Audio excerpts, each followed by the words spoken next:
Welcome back to take 2 of that podcast.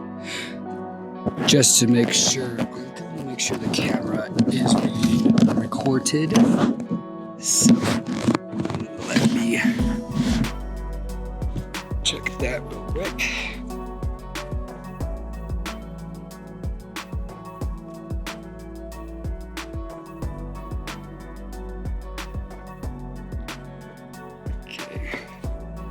It's being recorded, so that's really good. Okay. Yeah, I just did this 10-minute recording, and my camera only recorded 1 minute and 32 seconds of that, which sucks. But anyway, let's get into it, right? It's gonna start off sad. Had a roommate who lost someone in her family. I had a friend that I met up here who just passed away. I didn't really know him that well, but I knew him through another person, and I've interacted with him a couple of times. And it's still sad. It's still a sad situation for people who knew him and are mourning him right now. Because it is an unfortunate situation. And life just sucks sometimes, you know? But yeah, that's been a very crazy week with that kind of stuff. And then, I don't know, it's just... the emotional levels have been very high around me. And now I'm sitting up in the mountain 282 feet above where I live, and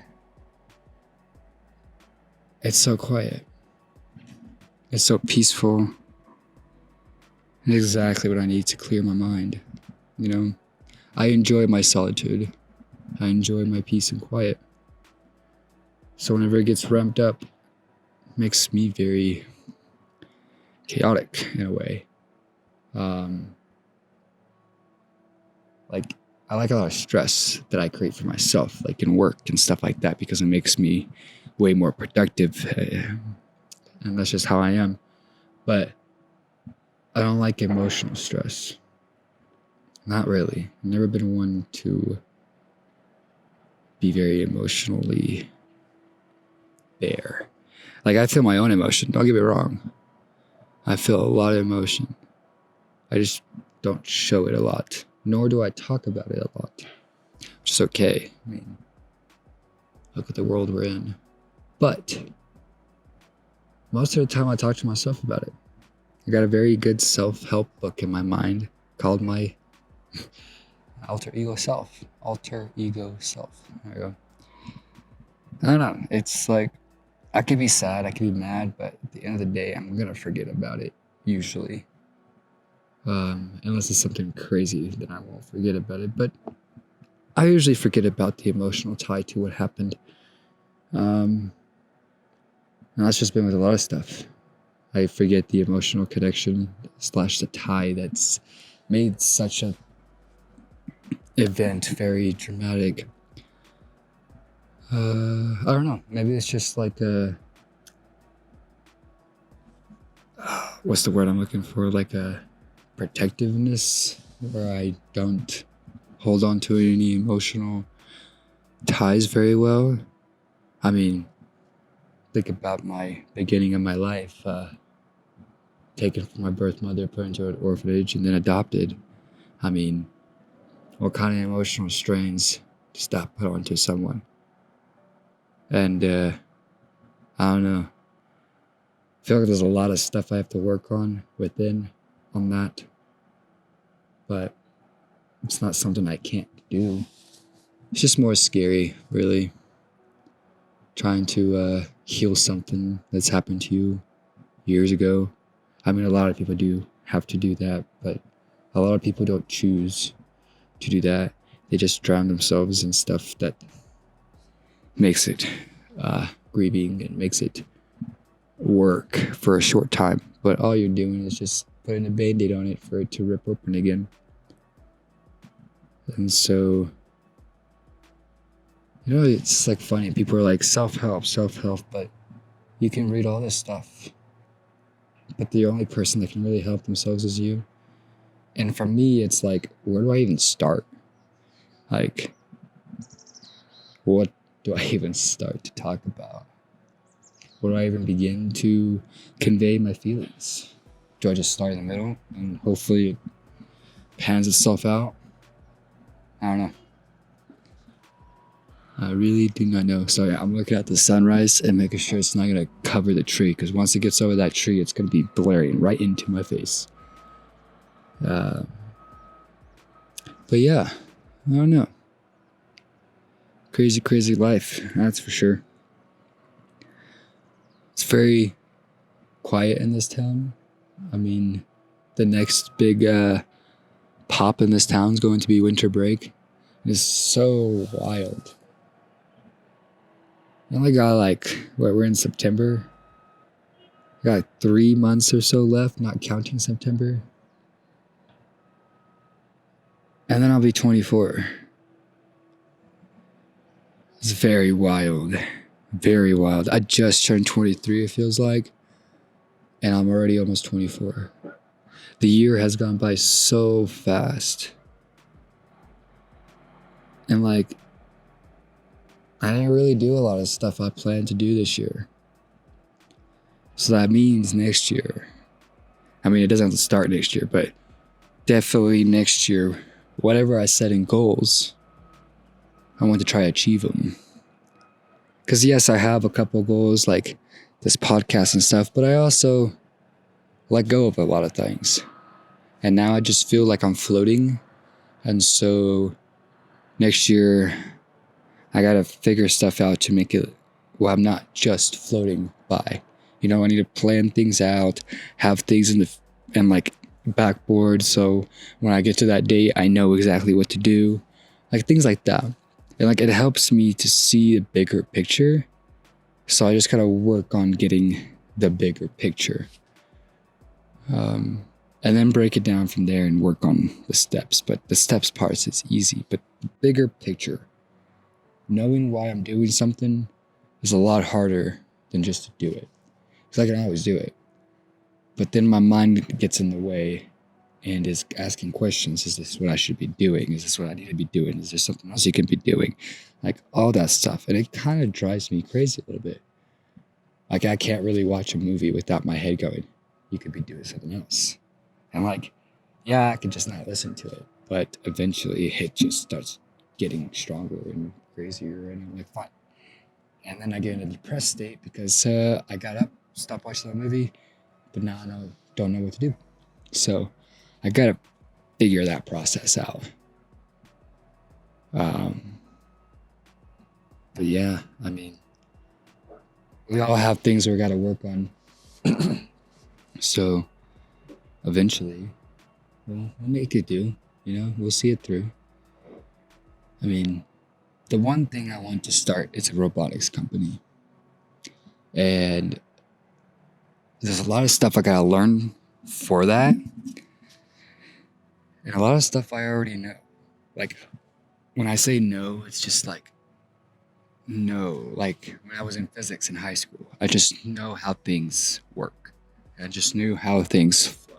And I just knew basic formulas of stuff. And so when I'm building, when I'm researching and trying to design what I want to do, a lot of it is okay, I understand the mechanical nature of this. I understand some of the electrical components.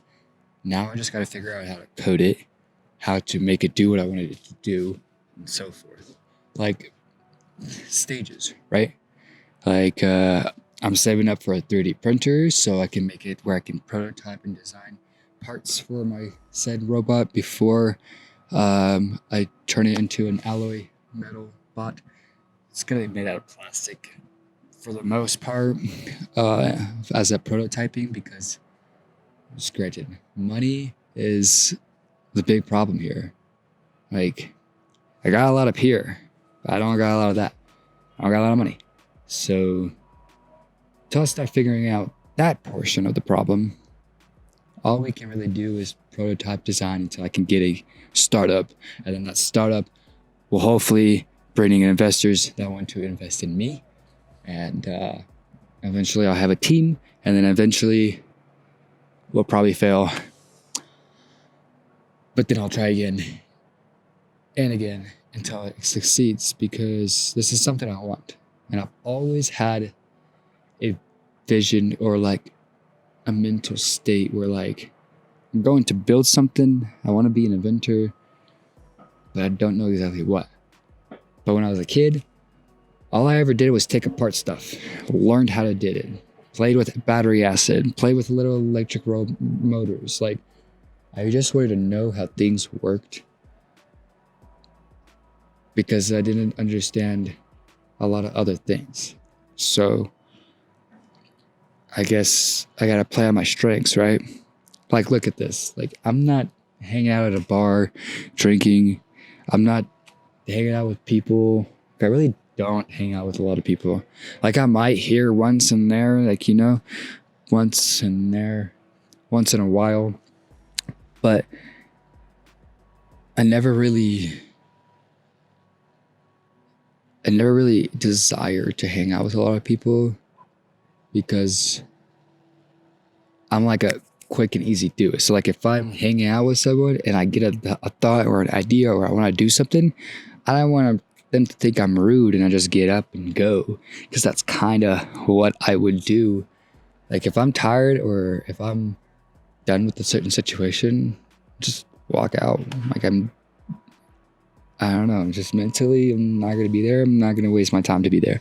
So I don't know if that's wrong, but like, it's weird, because anywhere I could be hanging out with people at a bar, just not drinking, not doing anything, and I'll find myself reading a book about AI or freaking programming or something. Like, in the middle of everybody else, I'll just be the oddball out. Like, yeah, I like it sometimes because I'm not like everybody else, and that is definitely something I've strived for. But it's weird. It's so weird. Until I meet someone like me, it's crazy, because I feel like I'm just a very unique breed of person. And I'm not saying everybody else is, inferior or superior to me. Like, we all have our own personalities. We all have our own perspectives. We all have our own little small details and tweaks to ourselves that it's very fascinating. The human notion is very fascinating to me. I like to people watch, and like watching people interact and be happy and talk and all that stuff is intriguing to me. But I'm never the one wanting to do that. I just want to watch the people. I don't know. Talking to people, mainly small talk. I want to know more like deep conversations. Like, what do you believe in? Why do you believe in that? Like, I want to know your core. But a lot of people don't want to just sit there and talk about that kind of stuff. So you get the small talk, something that's very meaningless to me in a way. And like, it might not be meaningless for other people, but for me, I don't find any joy in that, really. But yeah, I don't know. Crazy day, for real. Oh yeah, the sun's up. But I think I'm done with this one. It's not really a lot more to say. I hope you guys enjoy it, this episode. And I hope you guys have a great day, evening, or night, depending on when you're listening to this episode. Y'all take care.